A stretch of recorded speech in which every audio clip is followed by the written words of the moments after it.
পা রাখছেন। আমরা হইলাম গিয়া শহরের ব্যস্ততম কিলার। পত্রিকার পাতা খুললে যদি দেখতে পান কোন মহল্লায় কমান্ডো স্টাইলে খুন হইছে, তাহলে মনে করবেন আমরা জড়িত। আমাকে রেটটা আগে যাই না বাদ। Full murder 5 lakh, half murder 3 lakh. আমার হাফও না ফুলও না, শ্বাস থাকলে চলবে।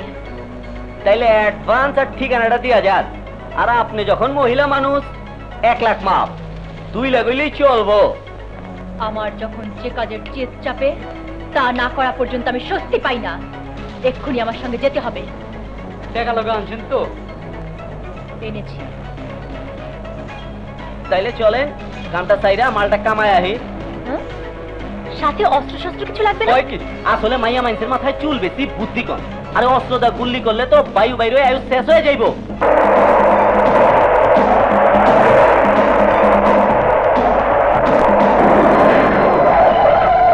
আপনি বলুন রাজা কোথায়? রাজা আমার বুকের মধ্যে। আপনি বলুন রাজা কোথায়? রাজা আমার চোখের মনিতে।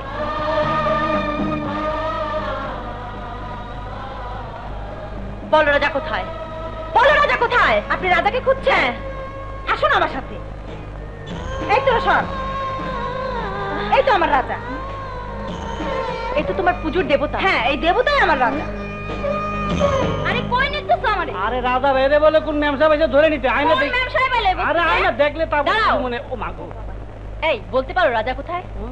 রাজা বাইরে ধরতে আইছে। আশা কোন দেব না, মিশা কোন লাগবো? কইলেও না কইলে গুণ হই। বলো রাজা কোথায়?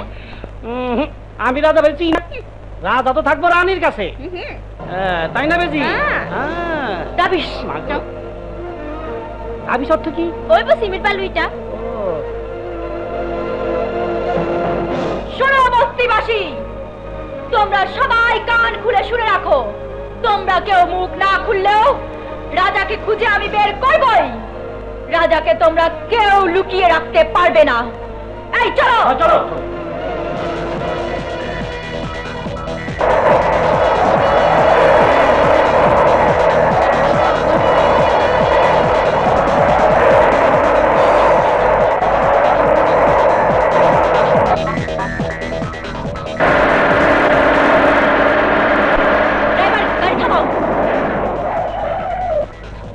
জানো আমার মাথায় যখন যে কাজের জেদ একবার চাপে তা শেষ না করা পর্যন্ত আমার রক্তের কম্পন থামে না। আমি স্থির হতে পারি না। যাও তোমরা নেমে যাও। নাই মা যেমন মানে আমাকে পেমেন্ট কই? পেমেন্ট? তার মানে? দেখেন ম্যাডাম, তাইলে নেশা হন্তরি কাটে রেখা খাম ছিটি মু গেলাম। ভালো ভালো টাকাটা দিয়ে দেন, নাই মা কাজা পড়ি। টাকা দেবো মানে? আমার কাজই তো হলো না। কাজ হোক আর না হোক, আমরা অ্যাটেন্ড করলে ফি ডাউন লাগে। শেষ কথা, টাকাটা দিয়ে দেন, নাইলে ইজ্জতের খাম ছিলাম কিন্তু। খবরদার, মুখ সামনে কথা বলবে। আমি হলাম কোটি চৌধুরী মেয়ে নীলা চৌধুরী। আর থামেন, মই এমন সিবি ইজ্জত আমগো কাছে কচু পাতা পানি। ওই চালিয়ে ধর। ওই ধর খামছি দেয়া টাকাটা উসুল করে দাও।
ম্যাডাম, নারীত্বের সকল অহংকার হলো তার ইজ্জত, আর সেই ইজ্জতে যদি আচর পড়ে সে কলঙ্কের বোঝা সারা জীবন বয়ে বেড়াতে হয়।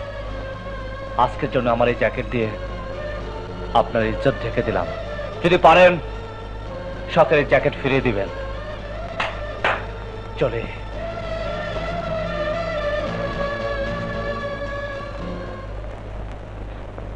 নারীত্বের সকল অহংকার হলো তার ইজ্জত, আর সেই ইজ্জতের যদি আচর পড়ে সে কলঙ্কের বোঝা সারা জীবন বয়ে বেড়াতে হয়। আজকের জন্য আমার এই জ্যাকেট দিয়ে আপনার ইজ্জত ঢেকে দিলাম।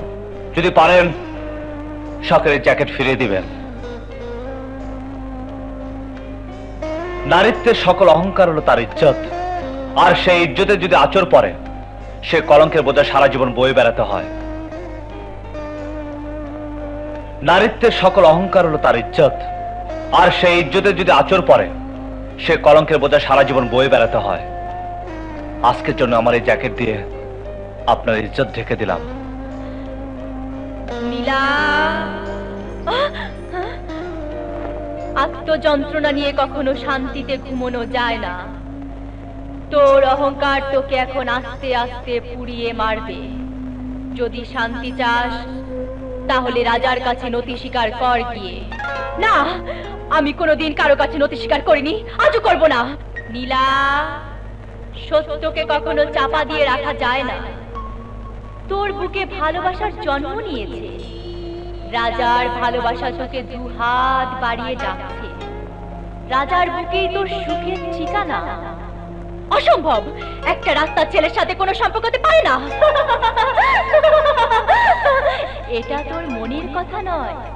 পৃথিবীতে এমন কিছু মানুষ আছে যাদের বুকে তীর চালাতে গেলে সে তীর নিজের বুকেই এসে লাগে। শুনে রাখ নীলা, আজ যদি ভুল করিস তাহলে একদিন তোকে ভালোবাসার কাঙাল হয়ে রাজার কাছে গিয়ে করুণা ভিক্ষে চাইতে হবে। রাজার কাছে গেলে যদি আমাকে ফিরিয়ে দেয়, যে তোর ইজ্জত বাঁচিয়েছে সে তোকে ফিরিয়ে দেবে না। সত্যি? হ্যাঁ সত্যি।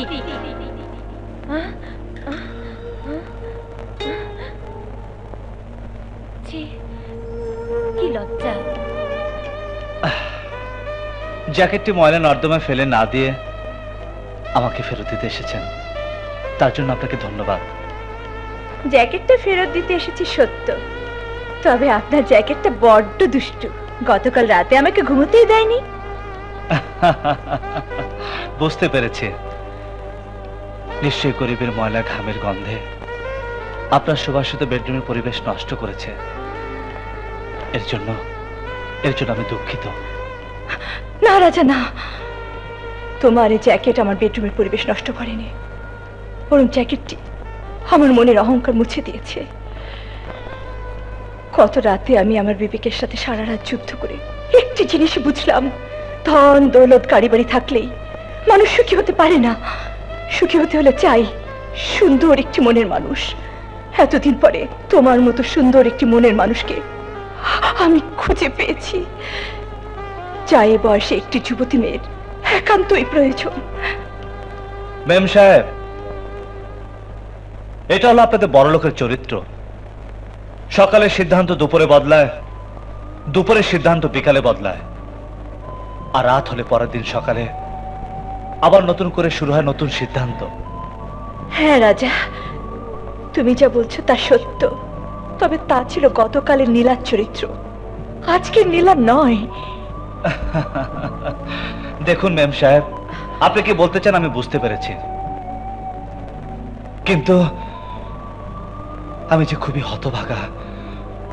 জন্মের পরে বাবা মাকে হারিয়েছি, ভালোবাসা কি আমি বুঝি না। আজ যে ভালোবাসার কথা তুমি বললে তা যদি ছলনাও হয়, তবু তুমি ভালোবাসা নামে এমন কিছু করো না যাতে ভালোবাসার প্রতি আমার ঘৃণা তৈরি হয়।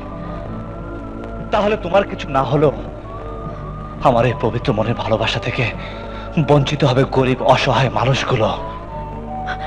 রাজা, তুমি তোমার নীলাকে বুকের ভেতর জড়িয়ে ধরো, তোমার মনই তোমাকে বলে দেবে তোমার নীলা আসল না নকল।